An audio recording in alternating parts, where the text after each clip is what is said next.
وزیر I T Tarak Rama Rao نے کہا ہے کہ مرکز کو چاہیے کہ وہ تلنگانہ جیسی ریاستوں کی حوصلہ افزائی کرے جو ترقی کی راہ پر گامزن ہیں۔ انہوں نے برہمی کا اظہار کرتے ہوئے کہا کہ حیدرآباد اور بنگلورو کے درمیان دفاعی راہداری قائم کرنے کی خواہش کو مرکز نے نظر انداز کر دیا ہے۔ یہ ڈیفنس کوریڈور بندیل کھنڈ منتقل کر دیا گیا ہے۔ وزیر موصوف نے سنگریڈی ضلع کے ظہیر آباد میں نیشنل انویسٹمنٹ مینوفیکچرنگ زون یعنی نیمز میں ای وی ایم صنعتی یونٹ کا سنگ بنیاد رکھا۔ اس موقع پر منعقدہ تقریب سے خطاب کرتے ہوئے انہوں نے کہا کہ اس انڈسٹری کے قیام سے 2000 افراد کو روزگار ملے گا۔ انہوں نے کہا کہ ریاست میں صنعتوں کا قیام عمل میں لایا جانا چاہیے جس سے روزگار کے مواقع میں اضافہ ہوگا۔ انہوں نے زور دیتے ہوئے کہا کہ حیدرآباد میں دفاعی صنعت ملک کے دفاع میں کلیدی کردار ادا کرتی ہے۔ باغ اعظم میں ریتو بندھو سمیتی کے صدر کے دفتر میں وزیر زراعت نرنجن ریڈی نے محکمہ زراعت کے کال سنٹر کا افتتاح کیا۔ زراعت سے متعلق سرگرمیوں کا یہ کال سنٹر جائزہ لے گا۔ ریتو بندھو ریتو بیمہ پر عمل آوری، فصل پر انشورنس کی تفصیلات اس موقع پر حاصل کی جائیں گی۔ کسانوں کے شبہات کو دور کرنے کے لیے جلد ہی ٹول فری نمبر دستیاب کروایا جائے گا۔ حکومت محکمہ زراعت کی سرگرمیوں سے کسانوں کو قریب تر کرنے کی کوشش کر رہی ہے۔ ریلوے خدمات میں عوام کے لیے مزید سہولت فراہم کرنے کے لیے سکندرآباد ڈویژنل ریلوے مینیجر نے نئے پورٹل کا اعلان کیا ہے۔ انہوں نے اس سلسلے میں میڈیا سے بات کرتے ہوئے کہا کہ ریلوے انجن کوچ سے متعلق امور کو اس پورٹل کے ذریعے سمجھنے میں آسانی ہوگی۔ انہوں نے کہا کہ ٹیکنالوجی کا استعمال کرتے ہوئے ریلویز کو ترقی دی جائے گی۔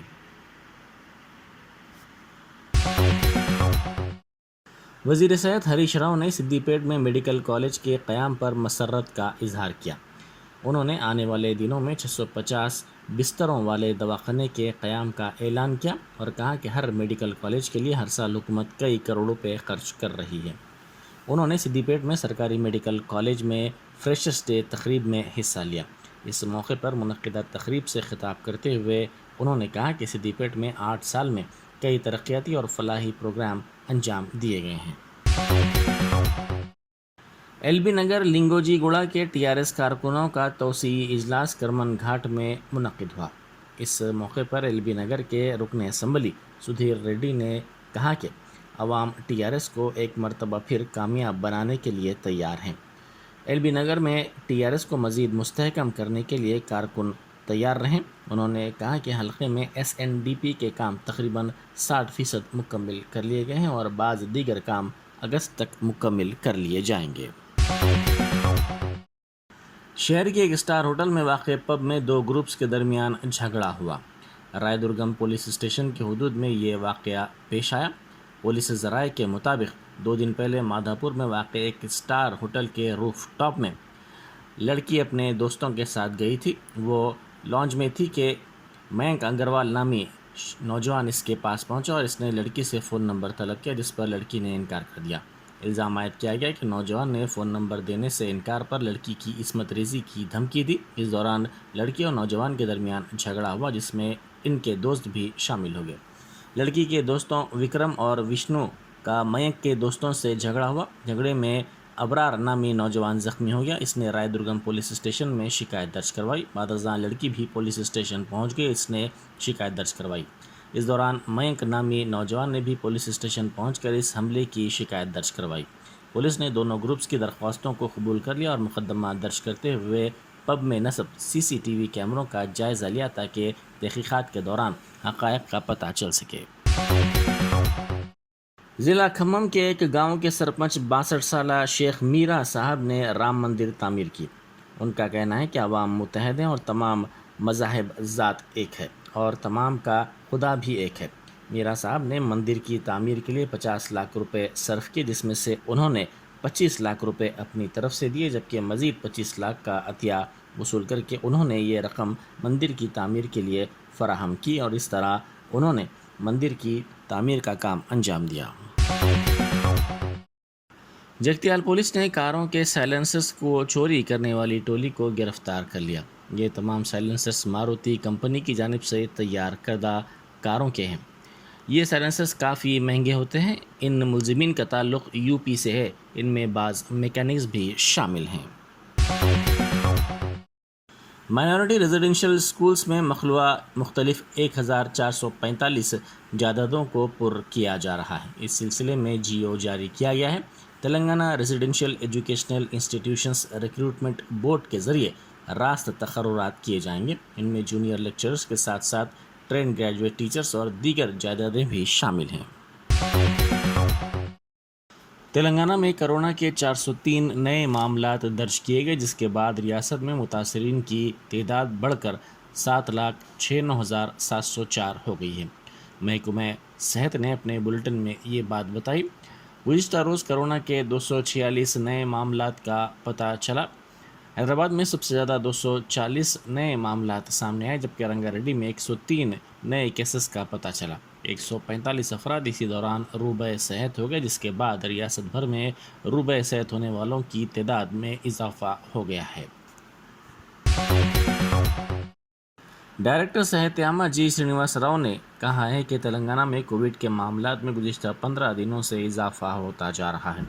ریاستی حکومت کووڈ کے معاملات میں اضافے کی صورتحال سے نمٹنے کے لیے تیار ہے. ٹیکوں کے دونوں ڈوز کی تکمیل ضروری ہے. کووڈ کے خلاف احتیاط بشمول ماسک اور جسمانی فاصلہ بھی اہم ہے. انہوں نے کہا کہ 10 سال سے کم عمر بچوں اور 60 سال سے زائد عمر کے افراد کو مشورہ دیا جاتا ہے کہ وہ ضروری کام سے ہی گھروں سے باہر نکلیں. 20 تا 50 برس کی عمر کے افراد میں کووڈ کا مرض ہونے کا خدشہ ہے. اسی لیے عوام سے درخواست کی گئی ہے کہ وہ کام کے لیے نکلنے کے دوران احتیاط کریں. گھروں سے باہر نکلنے کے دوران ہر کسی کو ماسک کا استعمال کرنا چاہیے. اجرتوں میں اضافے کا مطالبہ کرتے ہوئے تیلگو فلم انڈسٹری کے ورکرز نے احتجاج کیا. جوبلی ہلز میں واقع فلم فیڈریشن کے دفتر کے باہر ان ورکرز نے احتجاج کیا. اس احتجاج میں مختلف یونینوں کے ارکان نے بڑی تعداد میں حصہ لیا. اس موقع پر ان ورکرز نے میڈیا سے بات کرتے ہوئے 4 سال سے اجرتوں میں اضافہ نہ کیے جانے پر شدید برہمی کا اظہار کیا. انہوں نے کہا کہ اجرتوں میں اضافہ نہ کیے جانے کی وجہ سے ان کو کئی معاشی مسائل کا سامنا کرنا پڑ رہا ہے. انہوں نے نشاندہی کرتے ہوئے کہا کہ مکان کے کرائے، ضروری اشیاء کی قیمتوں میں اضافہ ہوا ہے، لیکن ان کی اجرتوں میں کوئی اضافہ نہیں کیا گیا ہے. یہ کہتے ہوئے کہ وہ کم اجرت کی وجہ سے اپنے بچوں کی اسکول فیس بھی دینے کے موقف میں نہیں ہیں، انہوں نے کہا کہ ان کے مطالبے کو فوری طور پر قبول کیا جائے. بڑی تعداد میں ورکرز کے احتجاج کے پیش نظر پولیس کی بھاری تعداد وہاں تعینات کر دی گئی تھی. اس احتجاج میں فلم سازی کے 14 شعبوں سے وابستہ ارکان نے حصہ لیا، جنہوں نے فلم شوٹنگ سے دوری اختیار کی. اگلے صدر جمہوریہ کو منتخب کرنے کے لیے 18 جولائی کو این ڈی اے کی امیدوار دروپدی مرمو، اپوزیشن کے متفقہ امیدوار یشونت سنہا کے درمیان مقابلہ ہوگا. اپوزیشن جماعتوں کے اجلاس میں یشونت سنہا کو امیدوار بنائے جانے کے چند گھنٹوں بعد بی جے پی پارلیمانی بورڈ نے اوڈیشہ سے تعلق رکھنے والی 64 سالہ قبائلی پارٹی لیڈر دروپدی مرمو کو این ڈی اے کی صدارتی امیدوار بنانے کا اعلان کیا. پارٹی کی اعلیٰ قیادت کے اجلاس کے بعد ایک پریس کانفرنس میں یہ اعلان کیا گیا.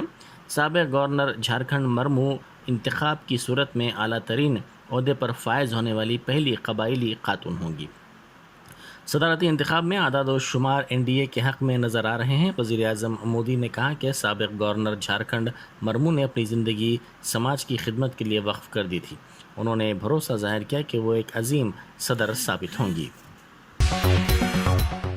ناچارم میں 5 کروڑ روپے کی لاگت سے قائم کردہ تلنگانہ فوڈ اسٹوریج گودام کا افتتاح ریاست کے قبائلی اور خواتین اور بچوں کی بہبود کے وزیر ستیاوتی راٹھوڑ، وزیر محنت سی ایچ ملا ریڈی اور قانون ساز کونسل سبھاش ریڈی نے کیا. وزیر ستیاوتی راٹھوڑ نے اس موقع پر کہا، عزت مآب چیف منسٹر تلنگانہ کے سی آر خواتین اور بچوں کی بہبود کو اعلیٰ ترجیح دے رہے ہیں. انہوں نے کہا کہ تلنگانہ فوڈس کی ہندوستان میں ایک خاص شناخت ہے. نیشنل انسٹی ٹیوٹ آف نیوٹریشن ریاست تلنگانہ میں 6 سال کی عمر کے بچوں سے لے کر حاملہ خواتین اور نفلی خواتین کو تلنگانہ فوڈس کے ذریعے اچھی مضبوط غذائیت سے بھرپور غذا فراہم کر رہے ہیں. انہوں نے کہا کہ مرکزی حکومت خواتین اور بچوں کی بہبود کے محکمے کو سمجھ رہی ہے.